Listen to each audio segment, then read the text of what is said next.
आदाब, नमस्कार। आप सभी का स्वागत है क्राइम अब तक के इस एपिसोड में। आज की जो सच्ची घटना मैं आपको सुनाने जा रहा हूँ ये उत्तर प्रदेश के अयोध्या जिले के पतरंगा थाना क्षेत्र की है। इसी थाना क्षेत्र का एक गांव होता है बागोली।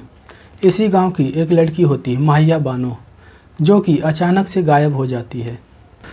उसके माँ बाप, परिवार के अन्य लोग उसको बहुत तलाश करने की कोशिश करते हैं और तलाश करते करते सुबह हो जाती है, पर उसका कुछ भी पता नहीं चलता।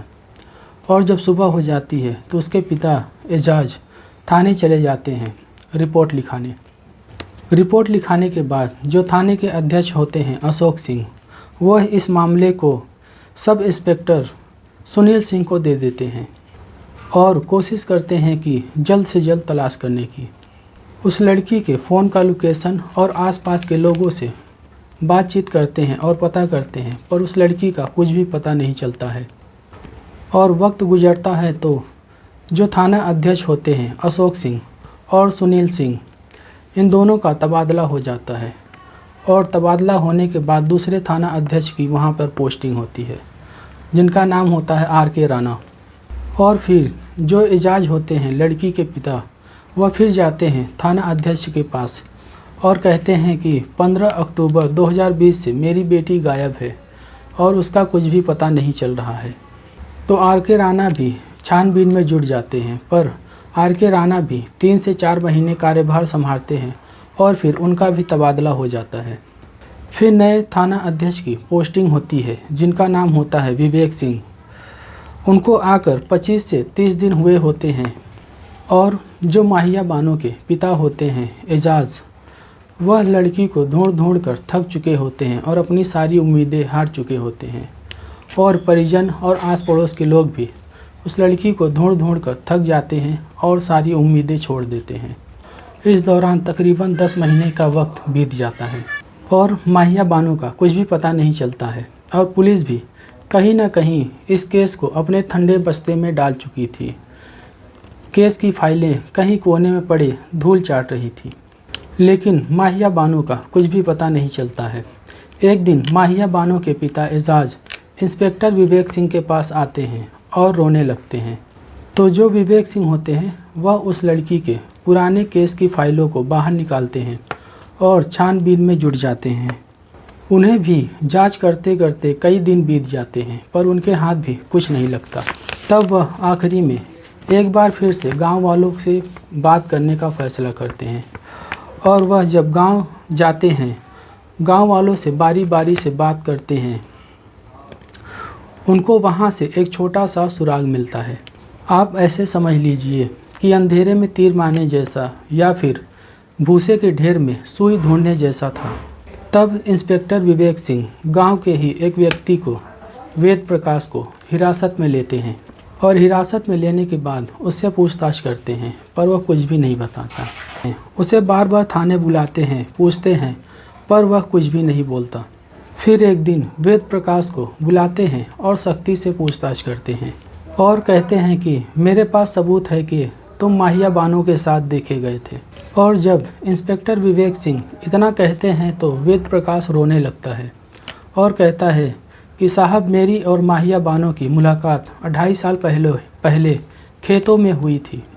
और कहता है कि माहिया बानो मुझसे बहुत प्यार करती थी और मुझसे शादी करना चाहती थी, पर मैं शादीशुदा था और मेरी बीवी भी थी, बच्चे भी थे।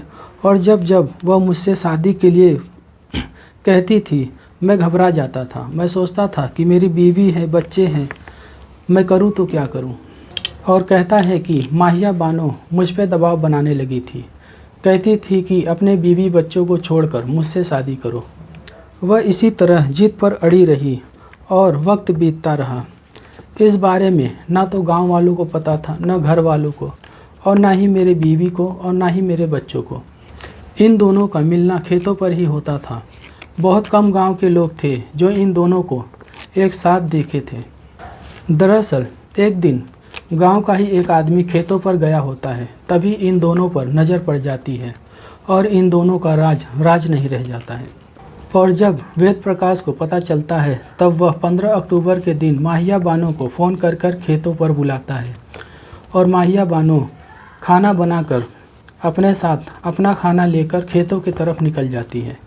यह रात का वक्त होता है और वेद प्रकाश खेतों के ट्यूबवेल पर बैठा होता है। और जब माहिया बानो वेद प्रकाश को देखती है तो वेद प्रकाश के पास जाती है।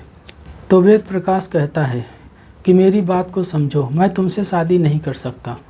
मैं शादीशुदा हूँ और मेरे बीवी बच्चे भी हैं। पर माहिया बानो उसकी एक भी नहीं सुनती और जो वेद प्रकाश होता है वह पूरी प्लानिंग के साथ ट्यूबवेल पर आया होता है और अपने दोस्त सीताराम को भी अपने साथ लाया होता है, जो कि वहीं ट्यूबवेल के पास छुपा होता है। फिर जब वह बाहर आता है तो माहिया बानो सीताराम को देखकर डर जाती है और वह भी समझाने की कोशिश करता है, पर माहिया बानो नहीं समझती। फिर दोनों ने मिलकर उसका गला दबाकर उसकी हत्या कर देते हैं और हत्या करने के बाद वेद प्रकाश और सीताराम दोनों ही डर जाते हैं और प्लानिंग करते हैं कि अब क्या करें। तब सीताराम कहता है कि मैं अपने खेतों में ही इसको दफना देता हूँ और फिर सीताराम अपने खेतों में ही तकरीबन 8 फीट गड्ढा खोदता है और उसी में माहिया बानो को दफना देता है। और ये दोनों ही इस घटना से एकदम अनजान बन जाते हैं और सीताराम दूसरे ही दिन अपने खेतों की जुताई करता है और उसमें फसल बो देता है ताकि किसी को शक ना हो।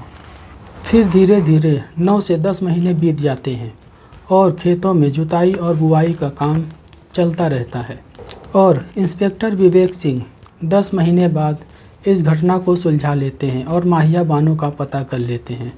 फिर इस घटना की जानकारी मजिस्ट्रेट के पास दी जाती है और मजिस्ट्रेट नायब तहसीलदार वीरेंद्र कुमार को मौके पर भेजते हैं और आरोपियों को हिरासत में लेते हैं। आरोपियों को हिरासत में लेने के बाद उनको खेतों पर लेके जाते हैं और उनकी निशानदेही पर तकरीबन 8 से 10 फीट नीचे तक गड्ढा खोदते हैं।